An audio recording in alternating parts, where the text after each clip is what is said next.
obviously being a local lad, and my parents being West Indian, and also there was a massive West Indian family and descent. And one occasion I got offered to go to play in South Africa, but I didn't know too much about apartheid then, and I just said to my dad, they've offered me to go and play pre-season, and I was getting like nearly $5,000, nearly 10 grand for going, and my dad just said no.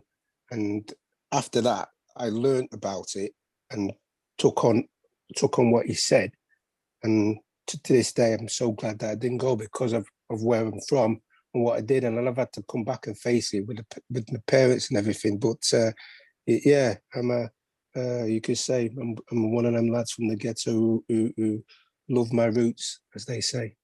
What are you up to these days, Dave? Are you involved in the game? Or I mean, your Gary's, is he still doing stuff for the BBC up at Sunderland?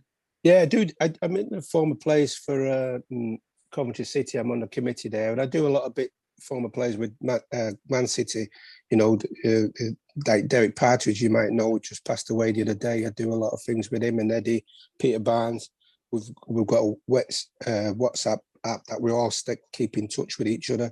Chappie, Asa, Barnes, and I've gone on a few trips with the lads. So I'm always in touch with them and doing little things with them. And hopefully when this lockdown's over, I'll be coming up to see a couple of games. So I'm still involved in the game in that aspect, and I'm watching a lot of games because games have changed. And now with all this racism, which has raised its head, there's a lot of people coming forward about racism. And to be honest with you, some of them don't know about racism because they think they don't, because it's just happened the last 5 years or 10 years. But racism has gone on a lot longer before that than what they've done. You know, so I do a few talks on it. But if they want to talk about racism and some of these players that they say they know about it, some of them don't know nothing. They hear about it, but they don't know nothing. I was going to say that to you, Dave. You know, you were playing during a time of you know, very difficult days when there wasn't very many players like yourself playing in the leagues. And, you know, I think that you've absolutely spearheaded, you know, the diversity in sport and in football. Remember the Kipaks, and a lot of black West Indian people used to come and watch the games because I was playing. And then we moved on, and then you had Alex, and then you had Clive Wilson. And because at the times when I was playing, I didn't have to be good. I had to be excellent to get in the team, never mind to get a trial at Man City, because there weren't, you know, not many of us around. And to make it at Man City, like I've just previously said, I didn't have to be good. I had to be excellent. And they always swapping and changing. And it was difficult because obviously coming from the ghetto, as they say, it was hard at the time then. But you know, I've broken a lot of doors down, and I like to think that I have paved the way for some of these players, and you know, the Alex, Clive Wilsons, and some of the players we've got now, because it was difficult times. But you know, I'm not going to go into that at the time.